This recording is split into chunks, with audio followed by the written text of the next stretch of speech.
நம்ம ரொம்ப தீவிரமா சாதிக்கு எதிரா, மதத்துக்கு எதிரா, அதிகாரத்துக்கு எதிரா, இது மாதிரி நெறைய விரும்பத்தகாத விஷயங்களுக்கு எதிராலாம் போராடிக்கிட்டு இருக்கோம். ஆனா, இதையெல்லாம் கடந்து அங்க அந்த வீடுகளுக்கு எதிராவும் போராட வேண்டியிருக்கு. அங்க மாரி இருக்க அம்மா, அப்பா, அக்கா, அண்ணா, தம்பி எல்லாரும் உங்கள அப்படிதான் ட்ரீட் பண்ணுவாங்க.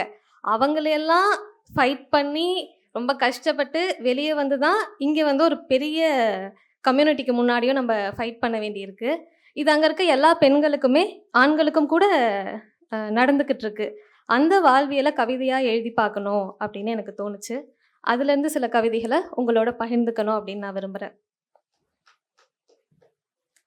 எங்கு தொடங்கினும் கருப்பு வெள்ளையில் வானத்தையே வரையும் விரல்கள் எனக்கு.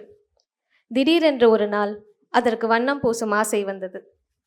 ஊதா கலர் ராமருக்கு பிடிக்குமென ஆயாவும், சிவப்பு கலர் எடுப்பாய் இருக்குமென அம்மாவும், பச்சை கலருக்கு குட்டியும், பிங்க் கலருக்கு அக்காவும் சண்டையிட்டு கொண்டார்கள்.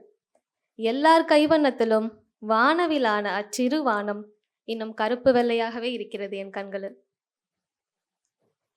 ஊஞ்சலாடி திரிவதென்பது அக்காவுக்கு பெரும் போதை. ராஜா வீட்டு முற்றம் போல் பலகையில் இல்லாமலும், அதிநவீன வீட்டை போல் கண்ணாடியில் இல்லாமலும், நடுத்தரமான பிரம்பு ஊஞ்சல் ஒன்று அப்பாவால் ஆசிர்வதிக்கப்பட்டது. ஆடுறதை தவிர வேற வேலையே இல்லை என்ற அப்பத்தாவும், வீட்டுக்குள்ள இப்படி ஆடினா தரித்திரம் வரும் என்ற அம்மாவும், ஆடவே கிடைக்காத அண்ணனும் மெதுமெதுவாய் அதை பரனுக்கு நகர்த்தினார்கள்.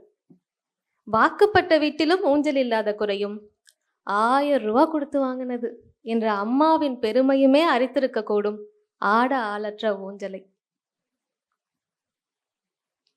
அவளுக்கு அழ வேண்டும் போல் இருந்தது. அடுத்த நொடியே காலத்தின் ரயில் பின்னோக்கி ஓடியது. முதல் நிறுத்தத்தில் கதவுகளற்ற கூண்டில் சிறகுகளை மயிரென்று நினைத்த பறவைகளுக்கு உணவூட்டி கொண்டிருந்தாள்.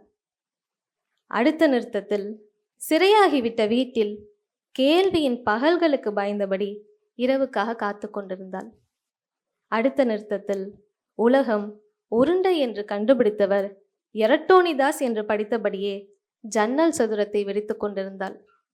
தினக்குடிக்கும் அடிதடிக்கும் பழகிய தன் பழைய கண்களை பார்க்க விரும்பாது அடுத்தடுத்த நிறுத்தங்களை தவிர்த்து விட்டாள். இப்போது அவளுக்கு சிரிக்க வேண்டும் போல் இருந்தது. அதே பின்னோக்கிய ஓட்டம், அதே பழைய நிறுத்தங்கள். மழைக்குறிகள் தீவிரமாகிவிட்ட வானத்தை உறுதிப்படுத்தியபடி அங்கொரு கோமாளி அரங்குக்கு தயாராகிறான்.